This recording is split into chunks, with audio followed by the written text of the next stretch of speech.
Less than 3 miles from the Indianapolis Intergroup office, there's a museum that gives a glimpse of what life was sometimes like for alcoholics before the advent of Alcoholics Anonymous. In the mid-1800s, some doctors had an idea to try to improve the state of mental health care. At that time, an out-of-control person that their family couldn't handle would usually be jailed. Or if they were out of room in the jail, they might be locked in someone's barn. The building that houses the Indiana Medical History Museum was an early application of science to this problem. They kept the patients here, observed them, and kept careful notes on their behavior. When they died, the doctors would autopsy the patients and try to figure out what was wrong with them. Among the patients in this facility were a number of alcoholics. The lesson plan written on the blackboard shows what the medical students were going to study that day. From the admission records of the asylum, a chart shows various reasons that people were committed to the institution. 3 of these are explicitly related to alcohol: intemperate drinking, abuse from drunken husbands, and mania a potu, which is a term describing delirium tremens. Further down the list, it mentions 3 women whose reasons for being locked up was husbands in California. Perhaps alcohol was involved there too.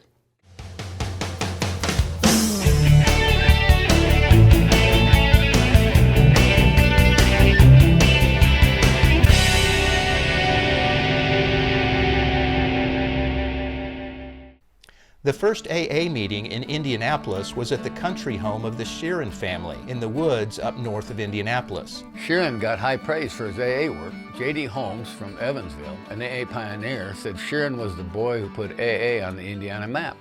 And Father John Doe said that Dorothy Sheeran was one of the saints. Who was this man who had such an effect on my life and yours? No doubt AA would have found its way to Indianapolis without Sheeran, but the historical evidence seems to indicate that he was instrumental in how AA actually came together in Indianapolis. His niece, who called him Uncle Doe, writes, "It seems never to have occurred to anybody except his wife that Doe had any problems. Suddenly, in the spring of 1936, when his daughter and I were in our last year of boarding school, the blow fell. Uncle Doe was seriously ill with a damaged liver. He went to Miniger's to be treated for alcoholism. He stayed a couple of months but left without being discharged and resumed what was now clearly compulsive destructive drinking." Soon, Sheeran's brother, Tom, had him committed to an institution. His niece remembers it like this. As a desperate last resort, the family obtained a court order declaring Uncle Doe to be incompetent and placing him under guardianship. My father, Tom Sheeran, took the position that it was better for a man to feel anger and resentment toward his brother than toward his wife, a point of view Aunt Dorothy gratefully accepted, and so father became his guardian. This time, Doe stayed approximately 2 years. He was then released conditionally under the care of an attendant. They took up residence at the family's country place. We called it the Tangle in Carmel, Indiana. Doe was able to occupy himself with a lot of physical work, which he enjoyed. We all went out and spent time there as we always had. The attendant managed to keep almost out of sight, but the atmosphere was still strained. While in the hospital, he had seen an ad about a new organization in Cleveland called Alcoholics Anonymous. On the day of his release, he wrote to them. A Mr. M appeared at his front door and said, "I'm from Cleveland. I've come to help you get to work." When Meyerson met Sheeran and said, "I've come to help you get to work," that work started by getting in Meyerson's car along with another Indianapolis alcoholic and driving a few hours to Evansville, where J.D. Holmes had started the first AA meeting in the state of Indiana a few months earlier. There must have been lots of good talk in Evansville and the long drive there and back. Sheeran got to see an AA meeting in action and got encouragement and advice to help him start the work in Indianapolis. Meyerson was an example of what it says in the Big Book in the foreword to the second edition. An article was published in Liberty magazine in the fall of 1939 called Alcoholics and God. This brought a rush of 800 frantic inquiries into the little New York office, which meanwhile had been established. Each inquiry was painstakingly answered. Pamphlets and books were sent out. Businessmen traveling out of existing groups were referred to these prospective newcomers. New groups started up, and it was found, to the astonishment of everyone, that AA's message could be transmitted in the mail as well as by word of mouth. Clarence Snyder was Erwin Meyerson's sponsor in Cleveland. Here's his story of Erwin's travel to Indy. We had a fellow, Irv Meyerson. Irv Meyerson was a great, big, heavy-set fellow.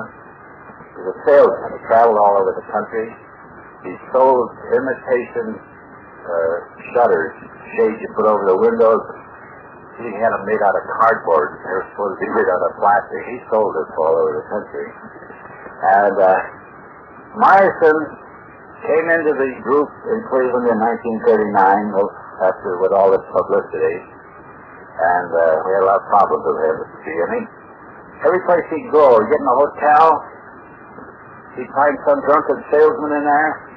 He had a capacity. He couldn't sell this guy the idea himself, but he could sell the idea of that guy coming to Cleveland to see me. My God, the men he sent to Cleveland.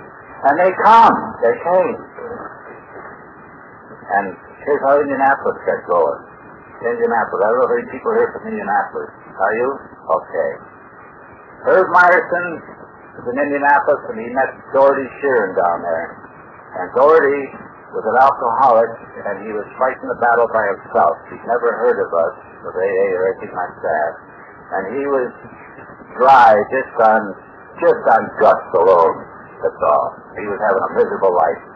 Doherty was a swell fellow, a real gentleman. And Irv met Doherty and talked AA to him and got him the book. And Doherty got really excited about this stuff. And through he and Doherty, they got the Indianapolis group started. In Dr. Bob and the Good Old Timers, he's described like this. One of the most famous itinerants out of Cleveland was Erwin M., who sold Venetian blinds to department stores in the Deep South.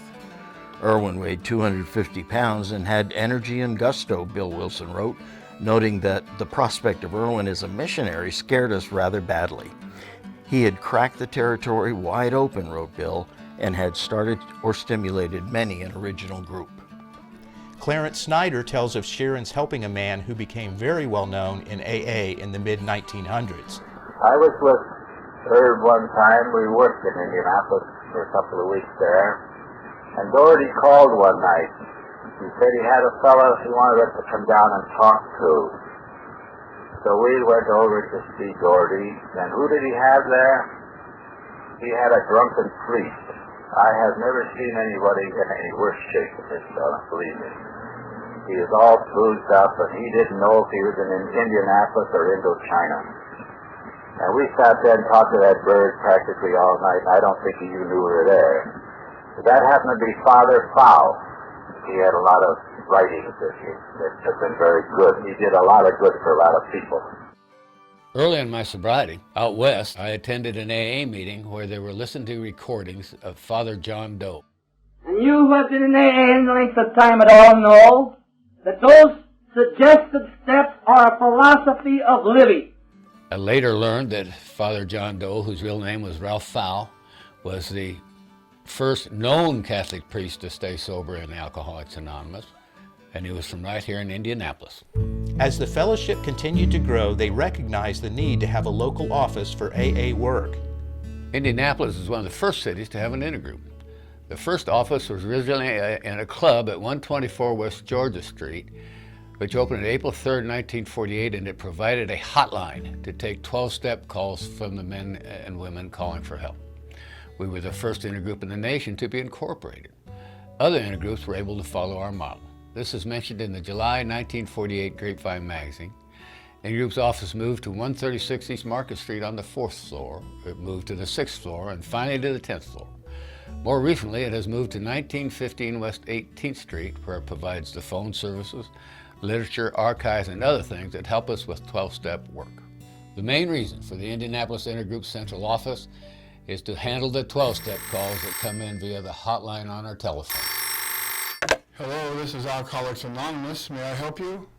Indianapolis Intergroup was a pioneer of using the telephone answering service to extend our availability. It is an opportunity for those who reach out for help beyond normal office hours. This was launched in January of 1943. A list of AA offices kept in Cleveland has Indianapolis AA with a phone number of FR2742. I'll have a member of Alcoholics Anonymous call you and help you get to your first meeting. The practice of tokens for periods of sobriety began in Indianapolis. The first tokens were elegant pieces, custom made by a local juror. Although small, they were thick and heavy and had a two-tone metallic appearance. On the backside, the juror would engrave the date of sobriety and the initials of the recipient and the sponsor. Later, poker chips of different colors for different lengths of sobriety were used. I had heard that white chips were given for beginners, and because so many were given, it was hard to find that colored chips in Indianapolis. And eventually the round tokens came into common usage in our groups. In the Broad Ripple group, the secretary would mail us a postcard every week. He sent them to every group member, telling the location and the speaker for the next meeting. When we got the card in the mail, we'd see our own sobriety record. And on your anniversary, there would be a gold star for each year of sobriety. This went on for years and years. Can you imagine how much work this took? We believe Indiana had the second correctional facility meeting in AA. It was at Putnamville in 1942 or 43. We took meetings into other places like the Pendleton Reformatory for years. The meeting at Michigan City, the Indiana State Penitentiary, was started by a fellow who was in prison for shooting a man. While he was there, he corresponded with AA members and then got that meeting started. You know, it's important. The thing can't get started unless somebody takes the first step. But the carrying on afterwards is really what makes a fellowship. If Bill had started the idea of Alcoholics Anonymous, and even if Dr. Bob had come in with him, if nobody carried it on, what would AA be like? Nothing. And so it's the people that carry on through generation after generation, and I really feel sure that it will be carried on generation after generation.